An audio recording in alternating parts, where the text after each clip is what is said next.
আশার আলো গায়ে মেখে শুরু করো আরও একটা নতুন দিন। সুপ্রভাত বন্ধুরা, কেমন আছো সবাই? আশা করি সবাই খুব ভালো আছো, আর আমিও বেশ ভালোই আছি। মুক্তধারা আরেকটি নতুন ব্লগে তোমাদেরকে অনেক অনেক স্বাগত জানাই। আজকে কিন্তু আমি বাংলাতেই উইশ করলাম, কেননা আমরা বাঙালি তো, তাই বাংলাটা শুনতে একটু ভালো বেশি মিষ্টি বাংলাটা। তো বন্ধুরা, তোমাদের কাছে ভিডিওটা পুরো দেখার অনুরোধ রইল। আশা করছি ভিডিওটা একটু হলেও তোমাদেরকে ভালো লাগবে। তো আজ হলো বুধবার, আজ স্কুল ছুটি। তোমরা তো জানো মুহররম বলে আজকে স্কুল ছুটি দিয়েছে, তাই আজকে আমার উঠতেও দেরি হয়েছে। যেহেতু কালকে অ্যালার্ম দিয়ে শুইনি, তাই আজকে আমার ঘুম ভেঙেছে প্রায় তখন বাজে 6:45। তো ঘড়িতে যখন দেখি যে 6:15, তখন হড়বড়িয়ে উঠেছি যে কী জানি মা বাবা মুখ ধুয়ে বসে আছে নাকি। তারপরে হড়বড়ে উঠে নিয়ে ওয়াশরুম গেলাম, নিয়ে একটু বাসি নাইটিটা ছেড়ে নিয়ে ফ্রেশ হয়ে তারপরে ব্রাশ ট্রাশ করলাম। দিয়ে দেখি না, বাবা এখনও হেঁটে আসেনি আর মাও ওঠেনি। তারপরে আমি বাবাও যখন ব্রাশ ট্রাশ করি, বাবাও হেঁটে এলো, তারপরে মাও উঠলো। দিয়ে আস্তে আস্তে আমি কাজ শুরু করলাম, চা বসালাম, তারপরে আবার সেই লাল চা করলাম। তো বন্ধুরা, আজকে আমি তোমাদের সঙ্গে কাজগুলো শেয়ার করিনি, কেন তোমরা ভাববে রোজই রোজই একই কাজ দেখে তোমাদেরকেও হয়তো বোর লাগবে, তাই চেষ্টা করলাম যে কাজগুলো আজ শেয়ার করবো না। সমস্ত বাসি কাজ কমপ্লিট করে আমি রান্নাঘর ঢুকে পড়েছি। রান্নাঘরে যখন আমি ঢুকি তখন প্রায় বাজে 9:30। তো 9:30টার মধ্যে আমার সমস্ত বাসি কাজ চুকে গেছে। তারপরে দেখো আমি রান্নাও বসিয়ে দিয়েছি। আজ হবে ঝিঙে আলু পোস্ত। মা একটু ঝিঙে আলু পোস্ত কেটেছে আর একটু চচ্চড়ি কেটেছে, কুমড়ো ডাঁটার চচ্চড়ি হবে। তো কুমড়ো ডাঁটার চচ্চড়িটা মা বললো একটু স্টিম দিয়ে নিতে। তো যেহেতু কুকারটা ফাঁকা ছিল না, কেন দিদিভাই বসে জলখাবারে একটু করছিল, জলখাবারে আলুর তরকারি দিদিভাই করলো একটু পাতলা পাতলা করে। তো ভাবলাম যে তাহলে ঝিঙে আলু পোস্তটাই বসিয়ে দিই, তারপরে তখন পরে কুকারটা ফাঁকা হয়ে যাবে, তখন আমি কুমড়ো ডাঁটা সেদ্ধ করে নেবো, একটা স্টিম দিয়ে নেবো।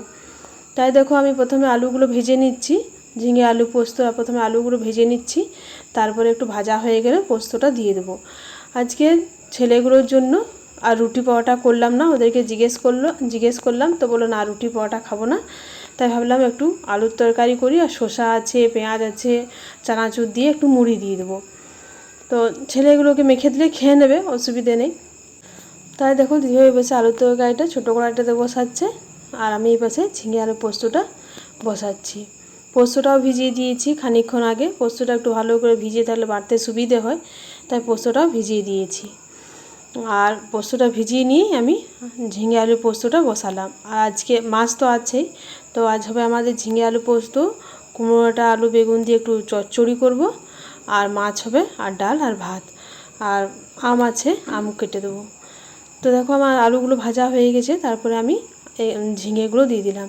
ঝিঙেগুলো আগেই জল থেকে একটু আমি ছেঁকে রেখেছিলাম, নইলে সেই জলে থেকে গেলে প্রচুর জল বেরোয় ঝিঙেতে, জল মরতেই চায় না। তাই একটু আগের থেকে আমি ঝিঙেগুলো ছেঁকে রেখে দিয়েছিলাম, তাতেও অনেক জল বেরোবে, সন্দেহ নেই। দিয়ে তারপরে আমি আস্তে আস্তে করে থালাতে ভালো করে ছেঁকে নিয়ে তারপরে ঝিঙেগুলো দিয়ে দিলাম। তারপরে আর এটাতে জল দেবো না, সামান্য একটু নুন দিয়ে আর ঢাকা দিয়ে দেবো, তাহলে ঝিঙের থেকে প্রচুর জল বেরোবেই, ওই জন্য আর জল দেবো না, তখন আরও জল দিলে জল মরতে চাইবে না। তাই একটু নুন দিয়ে ঢাকা দিয়ে দেবো, আর একটু নাড়াচাড়া করে একটু নুন দিয়ে ব্যাস ঢাকা দিয়ে দিলেই তারপরে হয়ে। দেখো দিদিভাই পাশে আলুর তরকারিটাও জল দিয়ে দিল। আজকে আবার সকালে 10টা থেকে ড্রয়িং স্যার আসবে বলেছেন, তো তাই একটু তাড়াহুড়ো করছি যাতে ওদেরকে খাইয়ে দিতে পারি 3জনাকে। তাহলে ড্রয়িং স্যার এলে তখন ড্রয়িং করতে চলে যাবে, তো তখন হয়তো আর খাওয়াও হবে না। সামনের বাড়ি, তোমরা তো জানো আমাদের সামনের বাড়িতেই করে, তো ওই জন্য একটু তাড়াহুড়ো করে বসানো। আলুটা একটু স্টিম দিয়ে নিয়েছিলাম আগে কুকারে, ওই জন্য বেশি সময় লাগবে না, একবার জাস্ট 1-2বার ফুটে গেলেই হয়ে যাবে। আর আজকেও আমাদের পুকুরে মাছ ধরা হয়েছিল, তো আজ আমরা বাড়িতে একটাও মাছ রাখিনি, মাছ আমরা আজকে দিয়ে দিয়েছি। নিজস্ব পুকুরে মাছ তো ওই জন্য আজ বাড়িতে রাখলাম না, সবাইকে দিদিভাই নিজের স্কুলের কলিগগুলোকে দিয়ে দিয়েছে। তারপরে আমি ওপাশে যখন আলু তরকারিটা হয়ে গেল, তখন ভাবলাম যে কুকারটা তো ফাঁকা হয়ে গেছে, তাই একটু কুমড়ো ডাঁটাটা সেদ্ধ করতে বসিয়ে দিচ্ছি। তো দেখো আমি ভুলে ভুলে বেগুনগুলো দিয়ে দিচ্ছি। বেগুনগুলো যদি সেদ্ধ করতে দিই মানে একটা স্টিম দিয়ে নিই তাহলে বেগুনগুলো ঘেঁটে যাবে, তাই বেগুনগুলো একটু বেছে বেছে তুলে নিলাম। তারপরে তখন ডাঁটাটা সেদ্ধ করতে বসিয়ে দেবো। তো মাকে জিজ্ঞেস করলাম, মা বলছে একটা বাড়িয়ে নিয়ে একটা স্টিম দেবে তাহলেই সেদ্ধ হয়ে যাবে, বেশি সময় লাগবে না। তো আমি বললাম ঠিক আছে। দিয়ে তখন বেগুনগুলো তারপরে তেল দিয়ে নিয়ে বেগুনগুলো ভেজে আর এইগুলো দিয়ে দেবো। বেগুনগুলো তো সেদ্ধ হতে বেশি সময় লাগবে না, তাই বেগুনগুলো আগে তেলে ভেজে নিই, তারপরে এগুলো দেবো। এগুলো আমাদের বাড়িরই ডাঁটা, বাড়িতে আমাদের সে কুমড়ো হয়েছে, গাছ হয়েছে, তার এগুলো ডাঁটা। কিন্তু ফুল খেলাম অনেক, কিন্তু এইবার আমাদের গাছতে একটাও কুমড়ো ধরেনি, কি দুঃখের বিষয়। গাঁদা ফুল আসছে কিন্তু কুমড়ো আর ধরছে না। দিয়ে আমি পাশে সেদ্ধ করতে বসিয়ে দিয়ে আর এদেরকে 3 জনকে মুড়ি দিয়ে দিলাম। তো একটু আচারের তেল দিয়ে দিলাম, যেহেতু খেতে একটু ভালো লাগবে, টেস্ট হবে। তো আচারের তেল, চানাচুর, শসা কুচি, পেঁয়াজ কুচি আর একটু আলু তরকারি দিয়ে বেশ মুড়িটা মেখে দেবো, খেয়ে নেবে। ওদেরও খাওয়া হয়ে গেল। আর আমি ওই পাশে ভাতটাও বসিয়ে দিলাম, যেহেতু ফাঁকা ছিল একটা ওভেন, তো ভাতটাও বসিয়ে দিয়েছি। আর এই পাশে দেখো আমার ঝিঙে আলুগুলো সেদ্ধ হয়ে গেছে, তখন পোস্তটা বেটেও আমি দিয়ে দিলাম। এবার ঝিঙে আলু পোস্তটা হয়ে যাবে, তারপরে তখন আমি এই পাশে কুমড়োটা তো সেদ্ধ করাই আছে, দিয়ে আমি এই পাশে ওটা বসিয়ে দেবো। তাহলে মাছটা করলেই মোটামুটি রান্না কমপ্লিট, আর ভাতটা হয়ে যাবে। তো দিদিভাই বললো মাছটা আজকে দই মাছ হবে, তো দই মাছটা দিদিভাই করবে আর আমি এগুলো করে নিচ্ছি। দই মাছ করলে ছেলেমেয়েরা একটু খায়, তবে সেই ঝোল তারপরে টমেটো বাটা দিয়ে সর্ষে পোস্ত করলে একটুও খেতে চায় না, বলে যে তোমরা যে কী রান্না করছো, তার থেকে দই মাছ করবে ভালো লাগে। তাই দই ছিল বাড়িতে, যেহেতু এখন আমাদের দুধ হচ্ছে, তাই দই এখন বাড়িতেই বসানো হচ্ছে। তো ওই জন্য দই মাছই ভাবলাম যে তাহলে একটু দই মাছই করে দিই। তো ওপাশে পোস্তটা নামিয়ে দেখো আমার এপাশে চচ্চড়িটা মোটামুটি হয়েই গেল। পোস্তটা নামিয়েই আমি চচ্চড়িটা বসিয়ে দিয়েছিলাম। তো চচ্চড়িটা নেমে গেলে তারপরে দিদিভাই মাছটা করে নেবেন, তাহলে এবার মোটামুটি কমপ্লিট। আর আজকে সকালে দেখো 5টার সময় আমাদের একজন এসে নিয়ে আর এই বাড়িটা আমাদের একটু রেডি করে দিয়েছে, কেননা এখানে আবার সবজি লাগানো হবে। এই যে পুরো বাড়িটা একটু রেডি করে গেছে।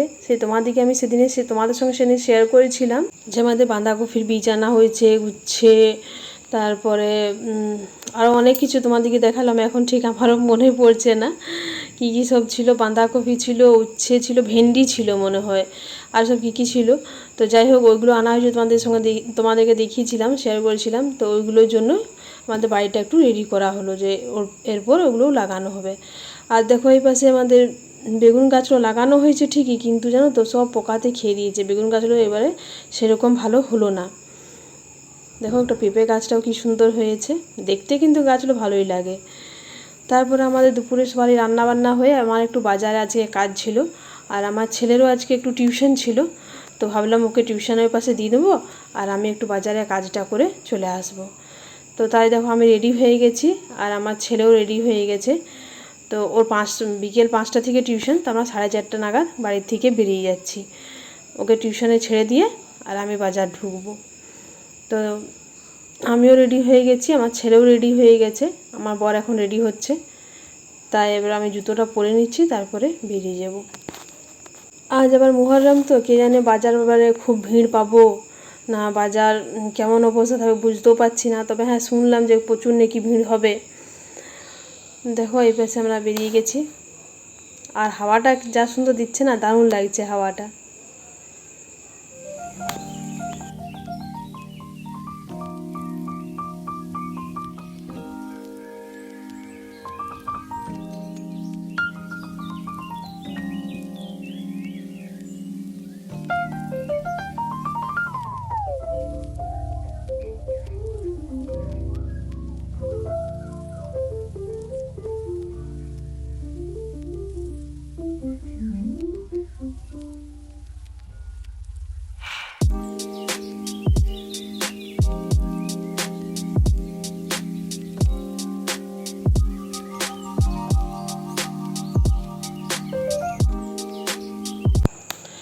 চলো বাজার থেকে ফিরে চলে এলাম। বাজারে আর ভিডিও করতে পারিনি, কেননা প্রচুর ভিড় ছিল বাজারে। যা আজকে ভিড় না, মাথা খারাপ ভিড়।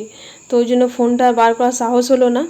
তো বাজারে আমার টুকটাক কাজ করে দেখো আমি বাড়িতে চলে এসে নিয়ে একটু ভালো করে চা করলাম, মাথা ধরে গেছিলো, তাই আমার জন্য আমার বরের জন্য চা করলাম। বেশ দুধেরই চা করেছি, জল দিইনি। এখন যেহেতু আমাদের বাড়িতে প্রচুর দুধ হচ্ছে, তাই ভালো করে একটু চাটা করলাম, দিয়ে চা নিয়ে বসেছি। এবার চা বিস্কুটটা খেয়ে রান্নার দিকে ঢুকতে হবে।